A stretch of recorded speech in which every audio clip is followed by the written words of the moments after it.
Thanks a lot, but we were occupied by Russia for 10 long years and we have not forgotten how terrible that is. Yeah? Thanks a lot for this opportunity, Mr. Prime Minister, Mr. Member of the Parliament. I'm very grateful for this invitation to Oleg and his team. This is a very historic conference and a very important opportunity, and I think it will contribute to the improvement of the history of the European continent with the freedom of all your nations. I would like to start to present myself. I'm Günther Fehlinger from Austria, a neutral country, unfortunately, but we want to join NATO. I've initiated the Austrian People's Petition to look for NATO membership. It's also very important in my committee to support the NATO membership of Kosovo, of Bosnia, and also of Ukraine. This is the way to peace, and also the European Union itself should be a member of the NATO alliance. This is very important. It's the only way, because never forget, this war is very much about this question, and we don't have to concede. We must confront Russia. This is the way for victory. This is my first initiative, and also the second one. For Montenegro. Montenegro is very important for this conference. Please, all of you, you have to study the case of Montenegro. I appeal to learn the history of Montenegro. It was 90 years occupied by Serbia. It's now a NATO member. It's now on the edge of to be the European Union. It has the euro as currency. So Montenegro is free, and this is in NATO. And if Montenegro can be free and in NATO, why not Kuban? Why not Chechnya? So this is the role model, and this is important to study. I call also here in the European Parliament for the membership of Montenegro in the European Union in 2024, because, ladies and gentlemen, we have also competition. The Russian and also the unfortunate nationalist government in Serbia is fighting in Montenegro a rollback campaign. They're doing that in many countries with disinformation. So the faster we do enlargement of the Western Balkan countries, starting with Montenegro, the better is for the stability of Europe. That's very important. So please support Montenegro in the European Union. That's the strategic answer to the question, to the Russian war. Now let's come to 34 new countries instead of the Russian Federation. Strategically, ladies and gentlemen, we have always tried many things with Russia, like appeasement, buying energy from Russia, and it all failed. They still have attacked us. They have started this terrible war in 2022. And Mr. Member of the Parliament, I say we cannot allow such a terrible and terrorist federation east of us to continue. It's no longer in our strategic interest. We have tried many things with Putin and with Russia in the last 100 years, but it led to this war. So having a big empire who potentially attacks us again, even when we now find some armistice maybe, but they might attack us again, and we always live in the shadow of such a terrorist state. That's absolutely wrong. So we have to dismantle Russia, and we have to support all your movements. This is very important for the coming future. How we organize it, I will explain it in detail. I have also a YouTube video about this because I don't want to be too long. But we have, of course, to de-recognize Russia and to diplomatically, economically, and in all aspects isolate Russia at the moment.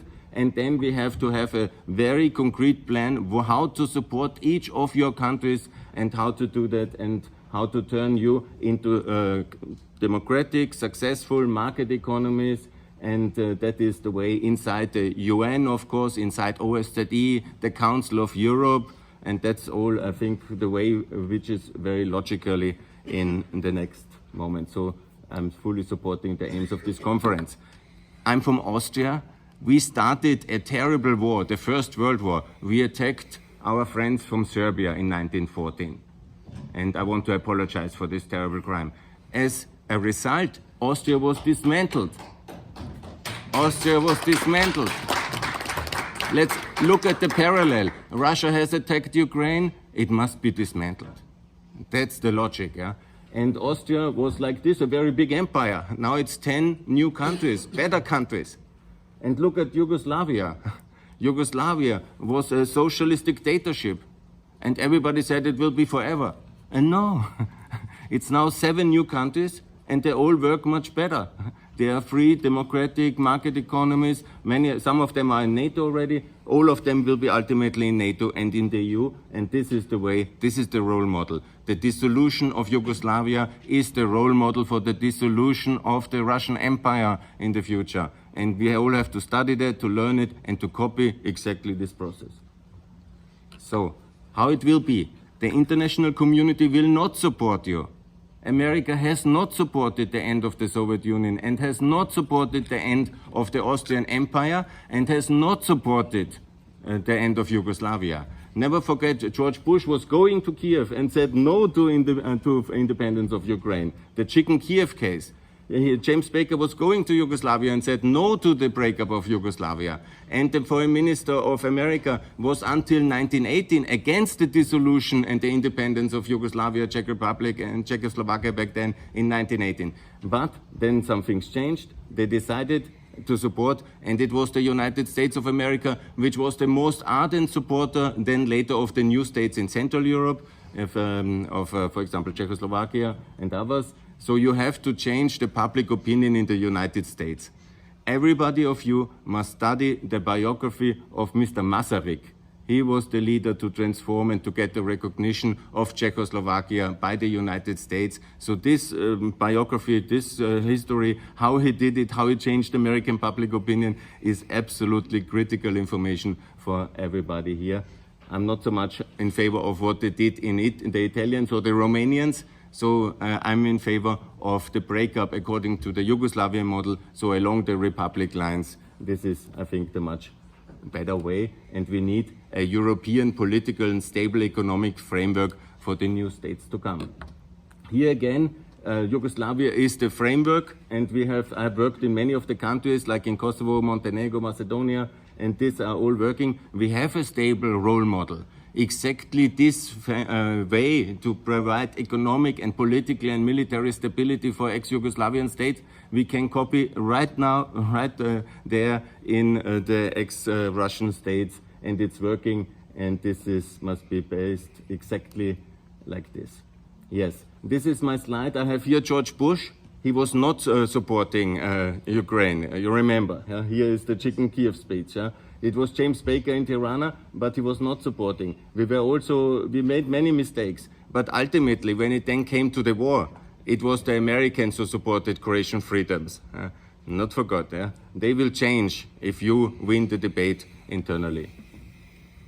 Yeah, lessons for ex-Russia. It's of course important, and that's why this conference is so important, to prepare world opinion that it's totally normal to welcome the Prime Minister of Chechnya here in the European Parliament.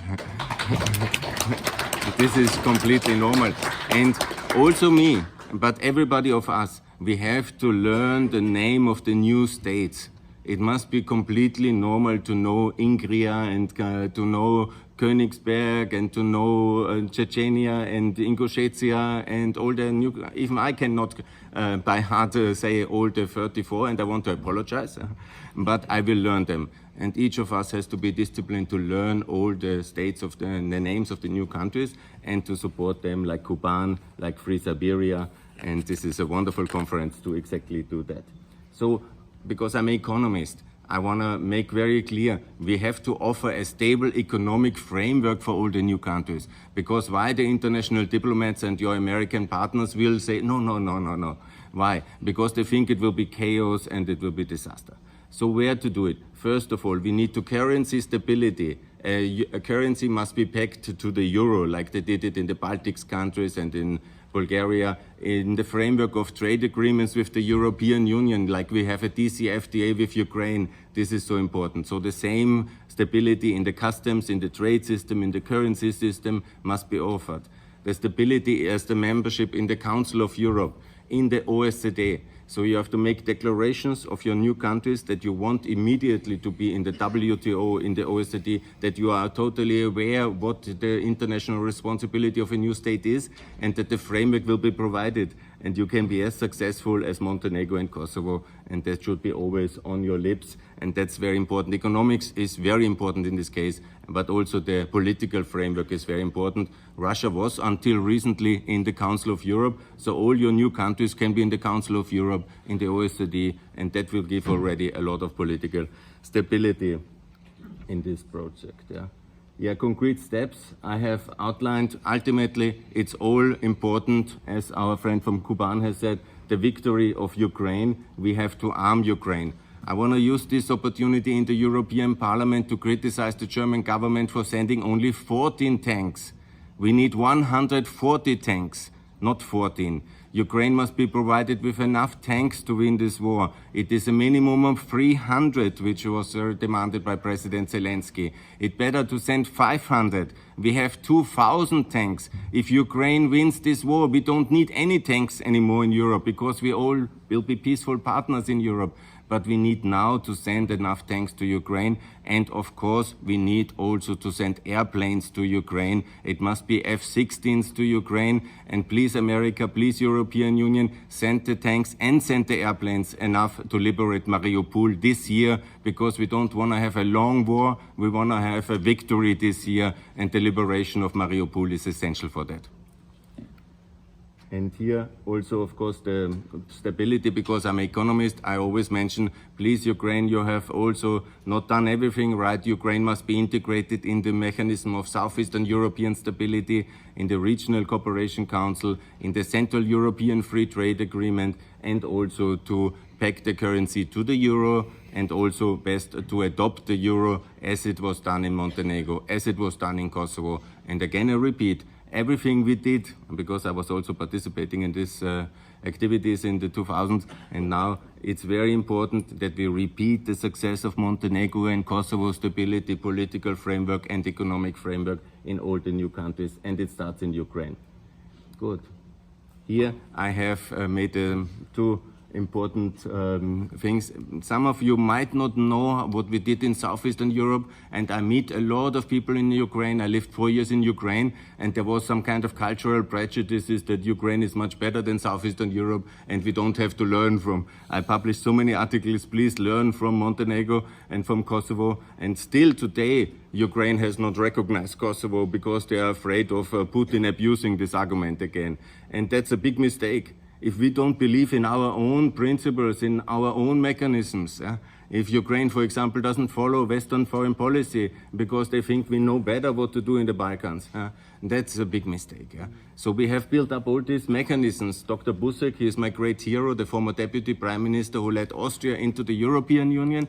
He passed away this year, unfortunately last year, and he was the Stability Pact coordinator. So what we immediately need is a stability pact for the post-Russian world, like it was decided in 1999 for the Balkans. And this stability pact is already there, basically, with this institution. And this must be funded and this must be supported. And here all the new states must be integrated immediately, because all this mechanism exists. No need to invent anything. I'm calling again here in the European Parliament. It was one of the biggest mistakes to have Eastern Partnership separated from the Balkan process. As if this would be different things. There's only one European Union, there's only one NATO, you all want to join us. Yes, let's join together, and if we can do the integration of the Eastern Partnership countries into this mechanism and then in the EU and NATO, that's of course the same mechanism for all the new countries which will develop out of the terrorist federation once it's defeated. How it will be defeated? Very shortly here as well, the role model of ex-Yugoslavia is decisive.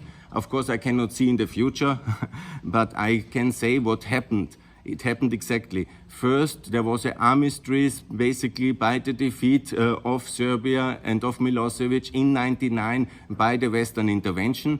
Sorry, there will be no Western intervention, but via Ukraine, of course, to have a defeat of Russia. And then it was the withdrawal of the Russian troops, in that case of the Serbian troops from Kosovo in the armistice of 1999. And then Milosevic, because theoretically it was a democracy, he had to do fake elections, or he was normal elections, but he had to stuff it because he had a defeat. And then it was so faked, the elections, and I'm talking about the 2024 elections of Putin, and there will be so much ballot stuffed because that he will do for sure. He will maybe have a theoretical victory, but then it's the moment of revolution. Then it's the moment to prepare for a big uprising. At least it worked exactly that way with Mrs. Albright's support in the case of Serbia. And on the 5th of October, as you know very much, we have a representative from the October group here from Serbia. It's also time for a new revolution there. But on the 5th of October 2000, Milosevic was toppled. And let's think about the scenario of Putin's fall in 2024 by the spring, a Russian spring leading not to a free and democratic Russia, because that's a fallacy we have to fight, but to the independence of 34 new states who will be then supported by the West to be modern market democracies. And that's what we can learn from Yugoslavia, and I think that's a powerful, positive vision. And I say again, Montenegro is free, and so you will be free.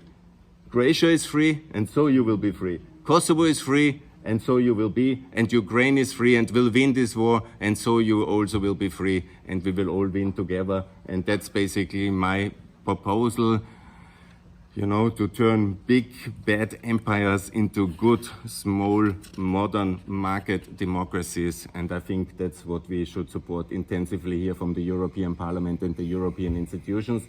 And in conclusion, I have also a podcast. I'm again, of course, you know, allow me, I'm again promoting Austrian NATO membership because that I need a lot of support. It's not so easy. And also Kosovo, Bosnia and Ukraine.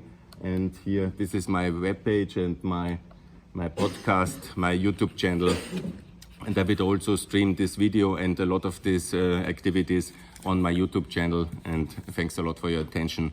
And Slava Ukraine.